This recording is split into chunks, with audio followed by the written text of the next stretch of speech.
Programação em C. Tema 1. Ponteiros. Nessa aula vamos ver o que são ponteiros, como funcionam os ponteiros, como declarar ponteiros e operações aritméticas em ponteiros. O que são os ponteiros?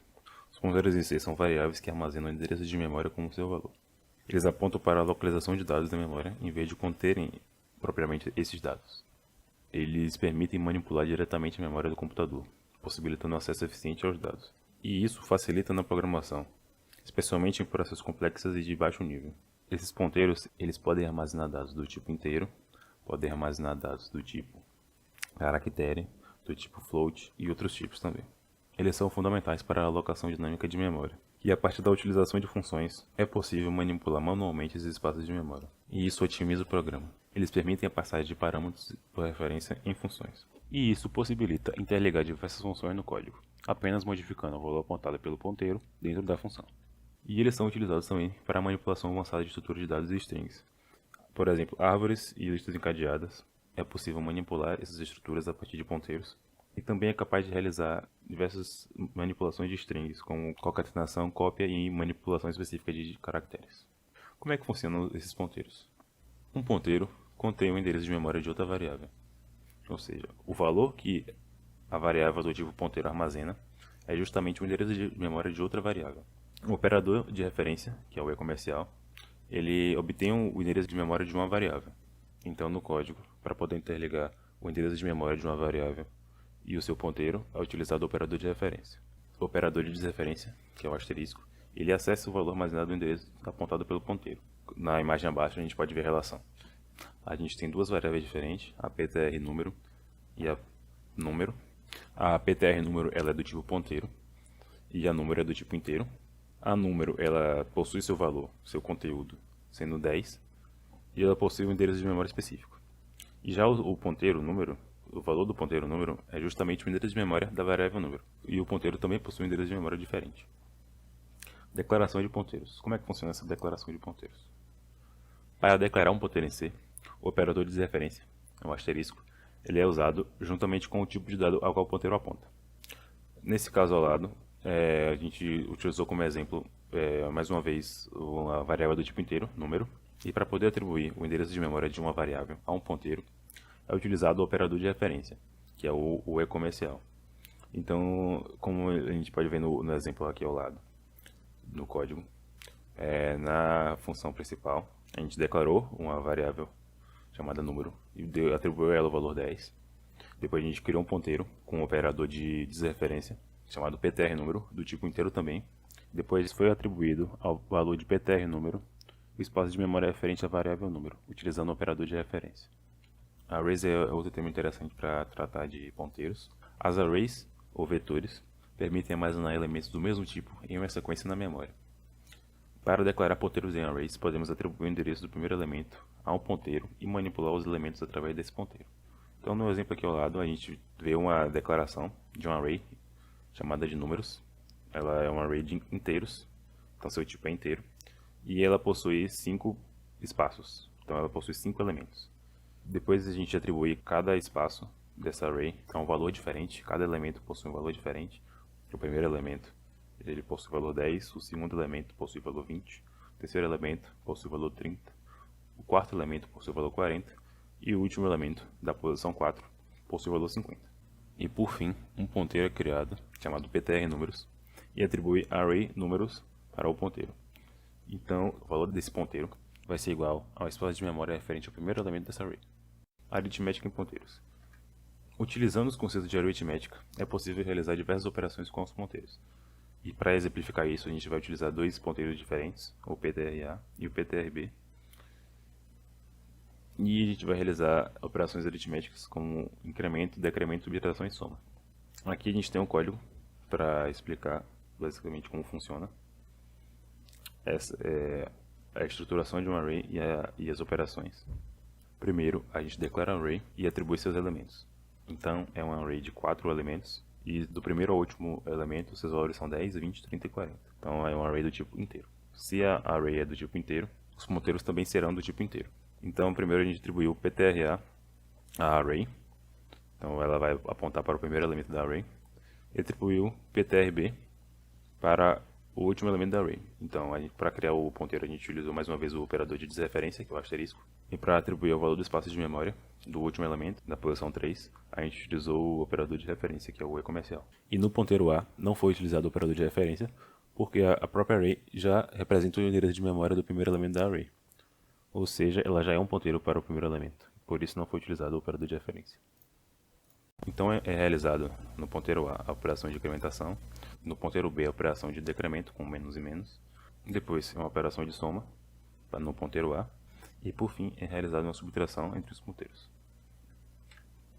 Então, explicando um pouco mais de forma dinâmica esse código, a gente tem aqui a representação da array, com os seus 4 elementos, e dos 2 ponteiros com o seu valor no canto. Então temos um array com 4 posições diferentes, e como vimos no código, o ponteiro A é atribuído ao endereço de memória do primeiro elemento da array. Já o ponteiro B, ele foi atribuído ao último elemento da array, então seu valor é o endereço de memória do último elemento da array, ou seja, do terceiro elemento da array. Se a gente realizar uma operação de incremento no ponteiro A, o que é que vai acontecer? O ponteiro ele vai trocar seu valor apontando para o próximo elemento da array. Então ele apontava para o elemento 0, agora ele aponta para o elemento 1. Então seu conteúdo irá mudar apontando para o endereço de memória do segundo elemento. Então antes ele apontava para o elemento 10 e agora ele aponta para o elemento 20.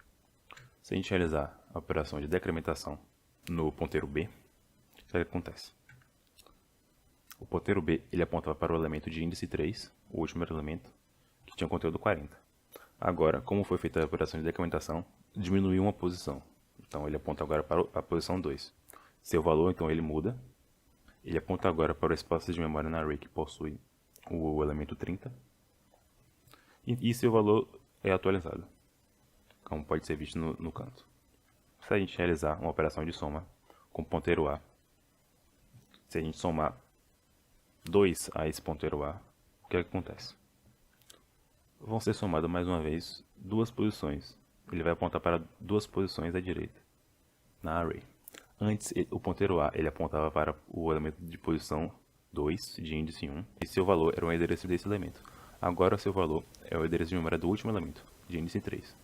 Antes, ele apontava para o 20, pulou 2 posições, e agora aponta para o 40. Então, seu valor é atualizado para corresponder ao endereço de memória do último elemento da array. E se a gente fosse realizar uma operação de diferença, simplesmente iam subtrair as posições. Se subtrair o ponteiro A, que aponta para o elemento de posição 3, menos o ponteiro B, que aponta para o elemento de posição 2, o resultado será 1, dessa diferença de ponteiros. Então agora a gente vai ver alguns exemplos na programação dessas funções. Então estamos aqui no Visual Studio para poder ver alguns exemplos dos conteúdos que a gente viu nessa aula. Primeiro, no exemplo 1, a gente tem uma declaração de uma variável do tipo inteiro, chamada número, que nem foi visto na aula, e o seu ponteiro, também do tipo inteiro, de número.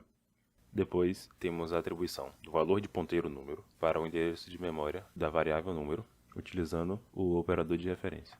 E então temos 4 prints. O primeiro print ele imprime qual é o endereço de número, utilizando a postagem P para indicar que é um ponteiro, e utilizando o operador de referência, que é o e-comercial. Então justamente ele vai pegar o espaço de memória em hexadecimal e vai imprimir quando for chamado essa linha. Segunda linha, a gente pega o valor de número, como é o número inteiro, então ele utiliza o porcentagem D. O terceiro print é o endereço armazenado em PTR número, um ponteiro de número. Porcentagem P, porque o conteúdo do ponteiro é do tipo ponteiro, e depois a gente referencia o ponteiro. E por último, o valor apontado por ponteiro, que ele vai justamente acessar o endereço de memória armazenado na variável. Aí por isso que utiliza o operador de desreferência. Porcentagem D, porque o tipo da variável que o ponteiro aponta é inteiro. Então, na função principal, se a gente pedir para executar o exemplo 1, e aparece justamente nessa situação. O endereço de número é desse código em hexadecimal. O valor de número, como a gente declarou que é 10, então ele imprime 10. O endereço armazenado pelo ponteiro é justamente o mesmo código hexadecimal, mesmo endereço de memória. E o valor apontado pelo ponteiro, ele acessa esse endereço e informa qual é o valor da variável correspondente. No segundo exemplo, temos justamente a declaração de um array, chamada de números. Por isso que utiliza os colchetes aqui para indicar que é um array. E depois vem os elementos. São 5 elementos, 10, 20, 30, 40 e 50. a gente declara que ponteiro é igual a números. Então o ponteiro vai apontar justamente para o primeiro item da array, vai apontar para o 10. E depois temos o instrutor de repetição, que é um for. Nesse for ele vai repetir 5 vezes, porque foi a condição que a gente colocou aqui para a variável incrementadora, que é o i. Colocou para ele repetir até 5 vezes. E dentro desse for ele sempre vai imprimir qual é o conteúdo do ponteiro. Depois ocorre uma operação aritmética com o ponteiro, a incrementação. Então se a gente pedir para executar o exemplo 2, vamos visualizar justamente o elemento 0, 10, o elemento 1, 20, o elemento 2, 30, o elemento 3, 40 e o elemento 4 da array, 50. Então, para todos os loops da estrutura de repetição, o ponteiro é incrementado e seu valor é modificado. E a gente podia até pedir para visualizar qual é o endereço de memória está armazenado aqui. Então, print f endereço de memória em ptr. Utiliza o porcentagem p, porque a gente vai justamente pedir o endereço de memória e um barra n para poder pular a linha. Ao final, a gente pega justamente o valor armazenado na variável ponteiro. Então, se a gente pedir para executar o código mais uma vez, ele imprime aqui 10 e um endereço de memória. Depois imprimiu 20, mais outro endereço de memória, 30 mais um endereço de memória. Então, sempre o valor que o ponteiro aponta, ele está sendo modificado. Já o exemplo 3, a gente tem justamente um aprofundamento nessas operações aritméticas. Tem a declaração da array com 4 elementos. Tem o ponteiro A, que ele aponta para a array, ou seja, para o primeiro elemento. Tem o ponteiro B, que aponta para o último elemento de array, o terceiro elemento. 0, 1, 2, 3, aponta para o 40. Se a gente pedir para imprimir, ele vai imprimir aqui 10, porque é o primeiro elemento da array. Se a gente pedir para imprimir o ponteiro B, ele vai imprimir o último elemento, o elemento na posição 3. Então a gente faz uma operação de incrementação com o ponteiro A. Então A vai apontar para o segundo elemento, está apontando para o primeiro, vai apontar para o segundo, A vai apontar para o 20, quando a gente fizer essa impressão, e que é a operação de decremento no ponteiro de B. Ele está apontando para o último, depois dessa operação de decremento, ele aponta para o penúltimo, vai apontar para o elemento de posição 2, quando a gente pedir para imprimir, e quando realizar a operação de diferença, vai justamente subtrair. Um está na posição 3 e o outro está na posição 2. O ponteiro B está na posição 3 e o ponteiro A está na posição 2. Então vai fazer a subtração justamente 2 menos 3 e vai resultar em menos 1. Então se a gente executar o código, consegue visualizar direitinho. Primeiramente o ponteiro A aponta para 10, que é o primeiro elemento. O ponteiro B aponta para o 40, que é o último elemento. Depois realiza o incremento. O ponteiro A aponta para 20, que é o segundo elemento. Depois o ponteiro B, como ele foi decrementado, ele aponta para o 30, que é o elemento anterior. E quando a gente realiza a operação de diferença entre um ponteiro e outro, a gente pode ver, tem como resultado menos 1. Porque a gente está subtraindo o ponteiro A do B, então é 2 menos 3, então é menos 1 como resultado. A gente poderia ainda visualizar a operação de soma. A gente fala que o ponteiro A é igual ao ponteiro A mais 2, então a gente vai somar duas posições do ponteiro A. Então se a gente der um print no conteúdo desse ponteiro A, valor contado por ptr A após a soma, a gente utiliza a porcentagem de D, porque o conteúdo do ponto que o ponteiro vai apontar é inteiro, e o barra N para pular a linha. A gente referencia aqui ao conteúdo apontado por ponteiro A. Então se a gente pedir para imprimir e executar o código mais uma vez, vamos obter 40, que o ponteiro A estava apontando para o 20, somou duas posições e está apontando agora para o 40. Então é justamente isso. Algumas coisas que a gente pode observar sobre ponteiros e sobre arrays.